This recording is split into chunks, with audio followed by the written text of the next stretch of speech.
بسم اللہ الرحمن الرحیم۔ السلام علیکم ورحمۃ اللہ وبرکاتہ۔ یہ مختصر القدوری کا 16واں سبق ہے۔ اس سبق میں ہم کتاب الصلاۃ یعنی نماز کے مسائل کو شروع کریں گے۔ اس سے پہلے کتاب الطہارت کو یعنی پاکی ناپاکی کے مسائل کو بیان کیا ہے، جو کہ نماز کے لیے بنیادی اور ضروری شرط ہے، تو اس کے لیے ایک الگ باب بیان فرمایا ہے۔ کیونکہ ان کے مسائل بہت زیادہ تھے تو الگ باب اور الگ کتاب کے اندر ان سارے مسائل کو بیان کیا گیا ہے۔ اب نماز کے جو باقی شرائط ہے جو نماز سے پہلے ہوتی ہے، ان کو اسی نماز کے جو باب ہے اس کے اندر بیان کریں گے۔ تو نماز کے جو باقی شرائط ہے ان میں سے ایک نماز کا وقت بھی ہونا شرط ہے، تو اس کو یہاں سے بیان کرنا شروع کرتے ہیں۔ وہ سب سے پہلے ہم عبارت پڑھیں گے، پھر ترجمہ اور تشریح وغیرہ کریں گے۔ کہتے ہیں کتاب الصلاۃ اول وقت الفجر اذا طلع الفجر الثانی وهو البیاض المعترض فی الافق وآخر وقتها ما لم تطلع الشمس۔ کتاب الصلاۃ یہ باب ہے نماز کے بیان میں۔ اول وقت الفجر فجر کا اول وقت، اذا طلع الفجر الثانی جبکہ فجر ثانی طلوع ہو جائے، وهو البیاض المعترض فی الافق اور فجر ثانی وہ سفیدی ہے جو افق میں چوڑائی میں پھیلتی ہے، وآخر وقتها ما لم تطلع الشمس اور فجر کا آخر وقت جبکہ سورج نہ نکلے، جب تک کہ سورج نہ نکلے۔ کہتے ہیں یہاں پر مصنف رحمۃ اللہ علیہ سب سے پہلے فجر کے اول وقت کو بیان فرماتے ہیں۔ تو فجر کا جو اول وقت ہے وہ دوسری فجر کے طلوع ہونے کے بعد ہے۔ تو کہتے ہیں کہ دوسری فجر سے کیا مراد ہے؟ ایک پہلی فجر آتی ہے جس کو فجر کاذب کہا جاتا ہے، تو اس میں تو جو روشنی ہوتی ہے وہ لمبائی میں ہوتی ہے اور وہ افق میں مشرق کی طرف سے اوپر بلند ہو کر مغرب کی طرف لمبائی میں ہوتی ہے، تو اس کو فجر کاذب کہا جاتا ہے۔ اس کو طلوع ہونے سے فجر کا وقت شروع نہیں ہوتا، بلکہ اس کے بعد دوسری فجر آتی ہے جس کو فجر صادق کہتے ہیں، جس میں روشنی افق کے اوپر چوڑائی میں پھیلی ہوتی ہے اور اس وقت سے فجر کا جو وقت ہے وہ شروع ہو جاتا ہے۔ تو فجر ثانی کو اب آپ لوگوں نے سمجھ لیا ہوگا، میں نے ابھی اس فجر ثانی کی ہی تشریح کی کہ فجر ثانی یعنی دوسری فجر جو کسے کہتے ہیں۔ تو فجر دو فجر آتی ہیں۔ پہلے فجر آتا ہے فجر کاذب، جس میں جو ہے وہ روشنی لمبائی میں ہوتی ہے اور افق میں مشرق کی طرف سے اوپر بلند ہو کر مغرب کی طرف لمبائی میں پھیلی ہوتی ہے، تو اس کو فجر کاذب کہتے ہیں۔ تو اس وقت سے فجر کا وقت شروع نہیں ہوتا، بلکہ جب دوسری فجر آتی ہے فجر صادق جس کو کہتے ہیں، جس میں روشنی افق کے اوپر چوڑائی میں پھیلی ہوئی ہوتی ہے، تو اس وقت سے فجر کا جو اول وقت ہے وہ شروع ہو جاتا ہے۔ تو اسی کی یہاں پر تشریح کی ہے کہ وَهُوَ الْبَيَاضُ الْمُعْتَرِضُ فِي الْأُفُقِ کہ فجر ثانی وہ سفیدی ہے جو افق میں چوڑائی میں پھیلی ہوئی ہوتی ہے، اسی کو فجر ثانی کہتے ہیں۔ تو فجر ثانی کے طلوع ہونے کے بعد جو ہے فجر کا اول وقت یہ شروع ہو جاتا ہے۔ آگے کہتے ہیں وآخر وقتها ما لم تطلع الشمس یعنی اب فجر کا آخری وقت جب تک کہ سورج طلوع نہ ہو، یعنی سورج کے طلوع ہونے سے پہلے تک فجر کا وقت باقی ہے، لیکن اگر سورج طلوع ہو گیا تو پھر فجر کا وقت یہ ختم ہو گیا۔ آگے چلتے ہیں۔ اب کہہ رہے ہیں وَأَوَّلُ وَقْتِ الظُّهْرِ إِذَا زَالَتِ الشَّمْسُ وَآخِرُ وَقْتِهَا عِنْدَ أَبِي حَنِيفَةَ رَحِمَهُ اللَّهُ تَعَالَى إِذَا سَارِ ظِلُّ كُلِّ شَيْءٍ مِثْلَيْهِ سِوَى فِي الزَّوَالِ وَقَالَ أَبُو يُوسُف وَمُحَمَّدٌ رحمہ اللہ تعالی اذا صار ظل كل شيء۔ اب یہاں سے ظہر کا وقت کو بیان فرما رہے ہیں۔ وَأَوَّلُ وَقْتِ الظُّهْرِ اور ظہر کا اول وقت، اذا زالت الشمس جبکہ سورج ڈھل جائے، وآخر وقتها اور اس کا آخری وقت، عند ابی حنیفہ رحمہ اللہ تعالی امام ابو حنیفہ رحمۃ اللہ علیہ کے نزدیک، اذا صار ظل كل شيء مثلیہ ہر چیز کا سایہ جب ہو جائے ہر چیز کا سایہ اس کے دو مثل، سوا فی الزوال سایہ اصلی کے علاوہ، وقال ابو یوسف و محمد رحمہ اللہ تعالی اور امام یوسف اور امام محمد رحمۃ اللہ علیہ فرماتے ہیں کہ وہ کہتے ہیں کہ اذا صار ظل کل شیء مثلہ، کہ جب کہ ہو جائے ہر چیز کا سایہ ایک مثل. یعنی اب یہاں پر مصنف رحمۃ اللہ علیہ ظہر کا اول وقت اور آخری وقت کو بیان فرماتے ہیں. کہتے ہیں کہ ظہر کا اول وقت اس وقت سے شروع ہو جاتا ہے جب کہ سورج زائل ہو جائے. زائل ہونے سے مراد ہے کہ یہ سورج جو ہے یہ بالکل سر پر آ جائے، تو اس وقت سے ظہر کا جو اول وقت ہے وہ شروع ہو جاتا ہے. تو یہ تو ہو گیا ظہر کا اول وقت. ظہر کے اول وقت میں کوئی بھی اختلاف وغیرہ نہیں ہے، بلکہ اس پر جمہور کا اتفاق ہے. آگے جو ظہر کے آخری وقت ہے اس کے بارے میں ائمہ کرام کا اختلاف ہے. امام ابو حنیفہ رحمۃ اللہ علیہ کے قول کے مطابق ظہر کا وقت اس وقت تک باقی رہتا ہے جبکہ ہر چیز کا سایہ اصلی کو چھوڑ کر 2 گنا ہو جائے. اور امام یوسف اور امام محمد رحمۃ اللہ علیہ کے نزدیک ظہر کا آخری وقت اس وقت تک ہے جبکہ ہر چیز کا سایہ اصلی کے سوا اس چیز کے برابر ہو جائے، تب تک ظہر کا آخری وقت ہے. تو یہ ائمہ کا اختلاف تھا ظہر کے آخری وقت کے اندر. بقیہ ظہر کا جو اول وقت ہے اس پر تمام جو جمہور ہے ان کا اتفاق ہے، اس پر کوئی اختلاف وغیرہ نہیں ہے. لیکن ظہر کے آخری وقت میں ائمہ کا اختلاف ہے. امام ابو حنیفہ رحمۃ اللہ علیہ کہتے ہیں کہ سایہ اصلی کو چھوڑ کر جو ہر چیز کا سایہ اس کے 2 گنا ہو جائے تب تک ظہر کا آخری وقت باقی رہتا ہے. اور امام یوسف اور امام محمد کے نزدیک سایہ اصلی کے سوا ہر چیز کا سایہ اسی کے برابر ہو جائے تب تک ظہر کا جو آخری وقت ہے وہ باقی رہتا ہے. تو یہاں پر ظہر کا جو وقت تھا وہ بھی بیان ہو گیا. اب آگے عصر کے وقت کو بیان فرماتے ہیں.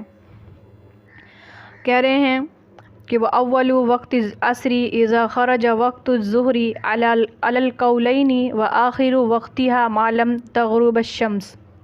وہ اول وقت العصری اور عصر کا اول وقت اذا خرج وقت الظہر جبکہ ظہر کا وقت نکل جائے علی القولین دونوں قول کے مطابق، وآخر وقتها اور اس کا آخری وقت ما لم تغرب الشمس غروب آفتاب تک ہے. یعنی یہاں پر اب عصر کے اول اور آخری وقت کو مصنف رحمۃ اللہ علیہ بیان فرماتے ہیں.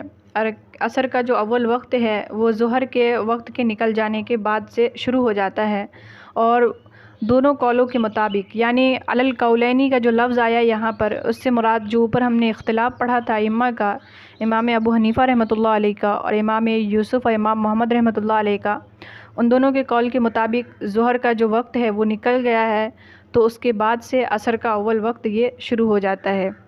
اب آگے کہہ رہے ہیں عصر کا جو آخری وقت ہے وہ اس وقت تک ہے جب تک کہ سورج جو ہے وہ غروب نہ آ جائے، یعنی ڈوب نہ جائے.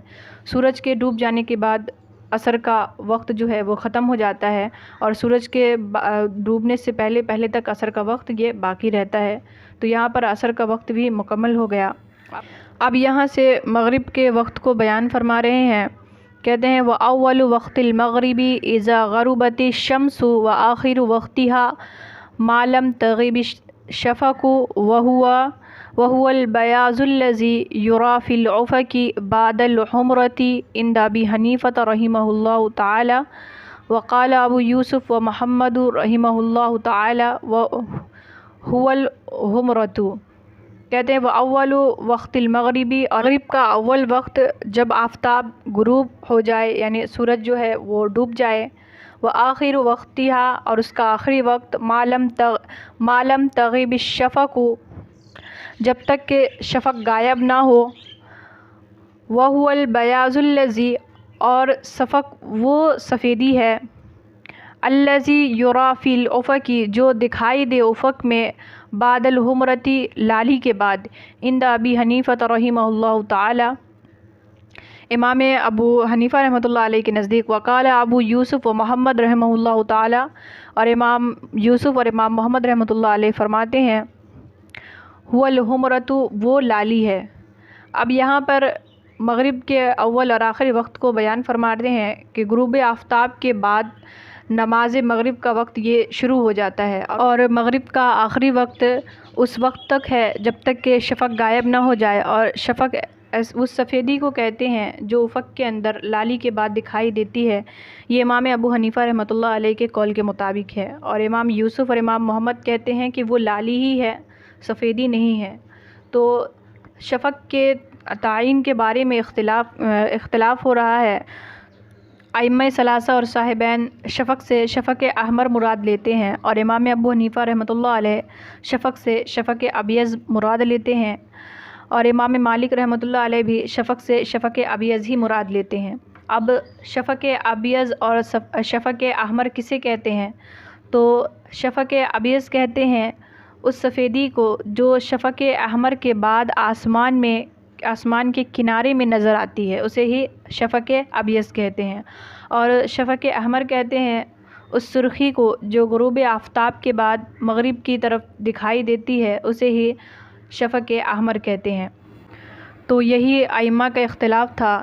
امام ابو حنیفہ رحمۃ اللہ علیہ شفق سے شفق ابیض مراد لیتے ہیں، اور امام ابو یوسف اور امام محمد رحمۃ اللہ علیہ شفق سے شفق احمر مراد لیتے ہیں۔ تو یہ مغرب کا وقت یہاں پر مکمل ہوا۔ اب آگے عشاء کا وقت بیان فرما رہے ہیں۔ کہتے ہیں وَأَوَّلُ وَقْتِ الْعِشَاءِ إِذَا غَابَ الشَّفَقُ وَآخِرُ وَقْتِهَا مَا لَمْ تَطْلُعِ الْفَجْرُ الثَّانِي وَأَوَّلُ وَقْتُ الْوِتْرِ بَعْدَ الْعِشَاءِ وَآخِرُ وَقْتِهَا مَا لَمْ يَطْلُعِ الْفَجْرُ۔ اب یہاں سے عشاء اور وتر کے جو نماز کا وقت ہے اس کو مصنف رحمۃ اللہ علیہ بیان فرماتے ہیں۔ کہتے ہیں وہ اول وقت العشاء، اور عشاء کا اول وقت اذا غاب الشفق، جبکہ شفق غائب ہو جائے، وآخر وقتها ما لم يطلع الفجر الثانی، اور اس کا آخری وقت جب تک کہ فجر ثانی طلوع نہ ہو جائے۔ یہ عشاء کا اول وقت ہے، یعنی عشاء کا جو ابتدائی وقت ہے وہ غروب شفق کے بعد ہی شروع ہو جاتا ہے، اور یہ وقت طلوع فجر تک برقرار رہتا ہے۔ یعنی عشاء کی جو نماز ہے وہ صبح صادق کے طلوع ہونے سے پہلے تک پڑھ سکتے ہیں۔ تو یہ تو ہو گیا عشاء کا وقت، کہ عشاء کا جو اول وقت ہے وہ شفق کے غائب ہونے کے بعد ہی شروع ہو جاتا ہے، اور اس کا آخری وقت فجر ثانی کے طلوع ہونے سے پہلے تک ہے۔ اور آگے کہہ رہے ہیں وتر کا اول وقت، تو وتر کا اول وقت یہ عشاء کے بعد ہے، یعنی عشاء کے نماز کے وقت یہ ختم ہونے کے بعد وتر کا وقت یہ شروع ہو جاتا ہے، اور وتر کا جو آخری وقت ہے وہ اس وقت تک رہے گا جب تک کہ فجر یہ طلوع نہ ہو جائے۔ فجر کے طلوع ہونے سے پہلے تک وتر کا وقت رہے گا، اور اگر فجر طلوع ہو گیا تو پھر وتر کا وقت یہ ختم ہو جائے گا۔ تو یہاں پر عشاء اور وتر کے نماز کا جو وقت تھا وہ یہاں پر مکمل ہو گیا۔ اب آگے چلتے ہیں۔ اب آگے کہہ رہے ہیں وَيُسْتَحِبُّ الْإِسْفَارُ بِالْفَجْرِ وَالْإِبْرَادُ بِالظُّهْرِ فِي الصَّيْفِ وَتَقْدِيمُهُمَا فِي الشِّتَاءِ وَتَأْخِيرُ الْعَصْرِ مَا لَمْ تَتَغَيَّرِ الشَّمْسُ وَتَعْجِيلُ الْمَغْرِبِ وَتَأْخِيرُ الْعِشَاءِ إِلَى مَا قَبْلَ ثُلُثِ اللَّيْلِ وَيُسْتَحِبُّ فِي الْوِتْرِ لِمَنْ يَعْلَفَ صلاة الليل أن يؤخر الوتر إلى آخر الليل وإن لم يثق بالانتباء أوتر قبل النوم۔ اب کہہ رہے ہیں کہ یستحب الاسفار بالفجر، اور مستحب ہے اسفار کرنا فجر میں، اور ظہر کو ٹھنڈا کر کے پڑھنا گرمی میں، اور مقدم کرنا اس کو ٹھنڈی میں، وتاخیر العصر، اور عصر میں تاخیر کرنا، ما لم تتغیر الشمس، اور عصر کو مؤخر کرنا جب تک کہ آفتاب میں تغیر نہ آ جائے، وتعجیل المغرب، اور مغرب کی نماز میں جلدی کرنا، اور نماز عشاء کو تہائی رات سے پہلے تک مؤخر کرنا، یہ تمام چیزیں مستحب ہے۔ یعنی کہہ رہے ہیں کہ اسفار کرنا فجر میں یہ مستحب ہے، یعنی فجر کو روشن کر کے پڑھنا، تھوڑی سی روشنی آ جانے کے بعد فجر کی نماز کو پڑھنا یہ مستحب ہے۔ اور دوسرا کہا ہے کہ ظہر کو ٹھنڈا کر کے پڑھنا گرمی کے موسم میں، یعنی گرمی کے موسم میں ظہر کو تھوڑا ٹھنڈا کر کے پڑھنا یہ بھی مستحب ہے، اور ٹھنڈی میں مقدم کرنا یعنی جلدی کرنا۔ اور آگے کہہ رہے ہیں کہ عصر کو مؤخر کرنا، یعنی عصر کو تھوڑی تاخیر سے پڑھنا، تب تک تاخیر کرنا جب تک کہ سورج کے اندر تبدیلی آ جائے، متغیر ہو جائے سورج، یعنی بدل جائے۔ اور کہہ رہے ہیں مغرب کے اندر جلدی کرنا یہ بھی مستحب ہے۔ اور عشاء کو آگے کہہ رہے ہیں وتاخیر العشاء، اور عشاء میں تاخیر کرنا الی ما قبل ثلث اللیل، رات کے تہائی حصے تک، یعنی عشاء کو تاخیر سے پڑھنا یہ بھی مستحب ہے۔ اور آگے کہہ رہے ہیں کہ وَيُسْتَحِبُّ اور مستحب ہے فی الوتری وطر میں، لمن اس شخص کے لیے جو نماز کا شوقین ہے تو وطر کی نماز کو مؤخر کرے آخری رات تک، اور اگر نہ ہونے کا خوف ہو تو پھر وطر کو پڑھ لے سونے سے پہلے۔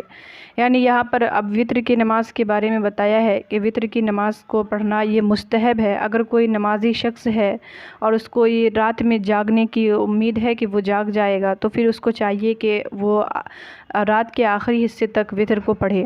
اور اگر کوئی ایسا شخص ہے جس کو بیدار ہونے کا خوف ہے کہ وہ نیند سے بیدار نہیں ہو پائے گا اور اس کی وطر کی نماز چھوٹ جائے گی، تو اس کو چاہیے کہ سونے سے پہلے وہ نماز کو ادا کر لے وطر کی، تو یہ اس کا وطر کی نماز اس کی ادا ہو جائے گی، یہ مستحب ہے۔ یہاں پر جو مستحب جو چیزیں تھیں ان کو بیان کیا گیا کہ فجر کو روشن کر کے پڑھنا یہ مستحب ہے، ظہر کو ٹھنڈا کر کے پڑھنا گرمی کے موسم میں یہ بھی مستحب ہے، اور پھر نیچے بتایا گیا کہ وطر میں مستحب ہے کہ اگر وہ نیند سے بیدار ہونے کا اگر اس کو یقین ہے کہ وہ جاگ جائے گا، تو ایسے شخص کے لیے چاہیے کہ وہ رات کے آخری میں وطر کی نماز کو پڑھے، اور اگر نیند سے بیدار ہونے کی امید نہیں ہے کہ وہ نہیں اٹھ پائے گا، تو پھر ایسے شخص کو چاہیے کہ وہ سونے سے پہلے وطر کی نماز کو پڑھ لے۔ تو آج ہم لوگوں نے کتاب الصلاۃ کو مکمل کر لیا۔ امید کرتی ہوں کہ آپ کو ویڈیو اچھی لگی ہوگی۔ ویڈیو اچھی لگی ہے تو لائک شیئر کر دیجیے گا، اور اگر میرے چینل پر نئے ہیں تو چینل کو سبسکرائب کر کے بیل آئیکن بھی پریس کر دیجیے گا تاکہ میری ہر آنے والی ویڈیو کی نوٹیفیکیشن آپ کو بالکل ٹائم پہ مل جائے۔ تو ملتے ہیں اگلے سبق میں، تب تک کے لیے اپنا خیال رکھیے گا۔ اللہ حافظ۔